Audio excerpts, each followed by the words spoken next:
Hello, fellow translators. Today's video is about, actually it's a reaction to a comment I received recently on a video I made on the video that said how to be a bad client. The first video, because a second one will be coming up. But the comment, actually, here, I should say who it was from to give credit. The comment was from Konstantin, and basically I'm talking about the discussion was and how to be a bad client was that they can string you along many times. Like clients can say, oh, can you fill out this paperwork? Can you sign this contract? Are you available on this date for this type of project and this type of work? Because we really need someone. So you kind of set everything aside and you're ready to do it. And then you don't hear back from them. You know, they disappear into thin air. That can be very annoying because we as translators, as freelancers are actually taking it seriously, and they obviously don't take our time and our effort and our energy and what we do seriously. And so it's very annoying.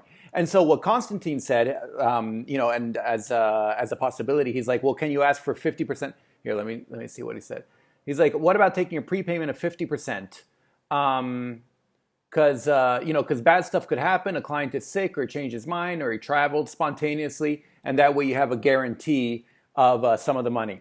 And I mean, my reply was that would be great. That would be awesome. But I very much doubt you'd find a client willing to pay 50% upfront ahead of time.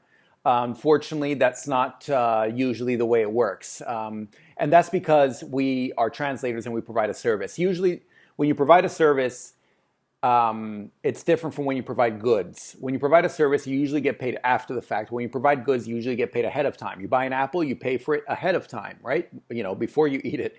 But if you get a service like you get a haircut, you usually pay after the haircut, or a cab ride or anything like that, you pay after the fact.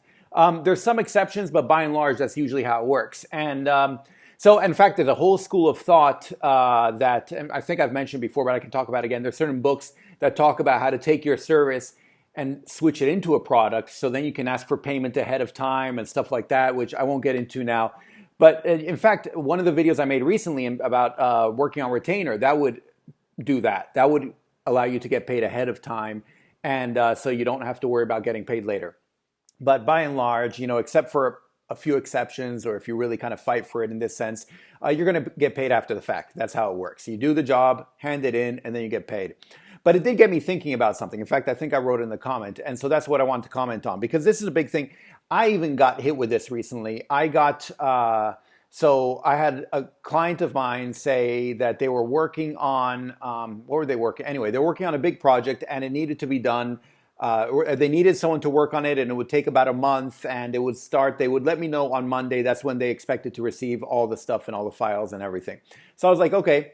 And so I'm waiting Monday, and again, I kind of cleared up my schedule. I have everything ready. And I was even, telling like my wife, because we had to worry about picking up the kid, all that stuff. I'm like, look, I probably have this big thing coming in. And the first day is always very important to make sure it's set. So I was kind of like waiting there.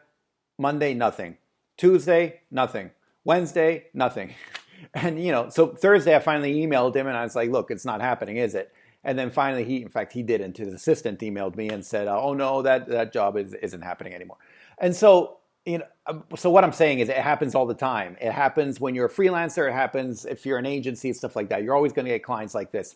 And so anyway, a possible solution, and I'm not sure it could always work, but what could be a possible solution when you're stuck in one of these things and there's a promise of a big job that'll start at some point in the future, and you kind of have to clear up your schedule.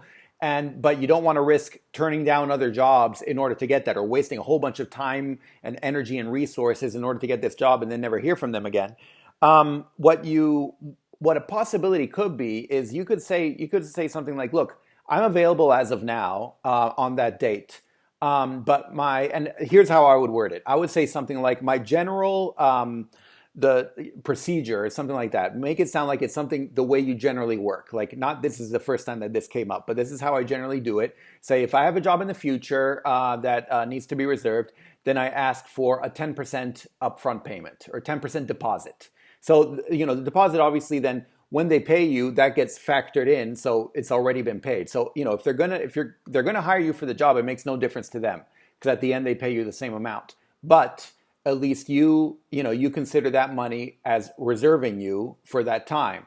And you know, so you could try saying something like this. You could be like, look, I'm available on, you know, whenever the date is, August 1st, I'll be available for that. But, you know, I can't guarantee my availability. And so usually what I do is I ask for a 10% deposit. And as long as you can give me that 10% deposit, then I'm available 100%. You know, that guarantees that I'm available. It can be 10%, it could be 5, you know, just kind of like something just to show they're serious or whatever it is. You know, that would be a judgment call.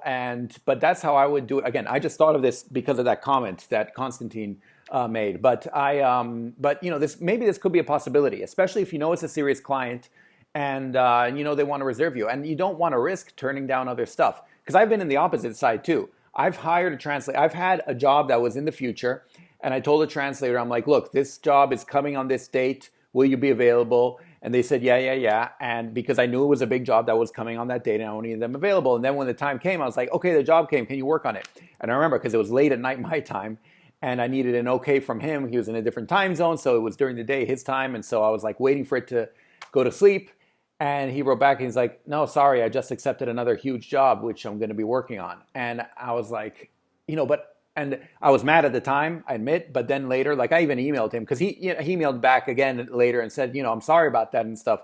And, you know, I even emailed him. I'm like, look, that's the way it is. You know, he's a freelancer. He's not my employee. And so there's always that risk. But I'm wondering now if I'd paid him a 10% deposit ahead of time. I didn't know what the exact amount was, but, you know, I knew it would be sort of large. So if I paid him a set amount as a deposit, maybe he would have stuck around for this job or something. I don't know. And so it really is a judgment call, but I think it could be an interesting thing to try. The next time you're approached by a client with a big job that's in the future or something like that, you could try saying something like that. And you can even say, look, I'm available for now. And if you want to guarantee that I'm available, then ask for that deposit. Otherwise, you know, for now I'm available, but I can't guarantee it. If you don't pay the deposit, then something else might come up or it might not. I might still be available. You know, and you can kind of point it out that way. So they don't have to pay it. They don't feel like they have to pay that deposit, but that deposit guarantees that you'll be around. And that way you're available too. If something else big comes along, you can be like, well, I have something else big come along. And anyway, that's usually, that's a problem that happens quite often.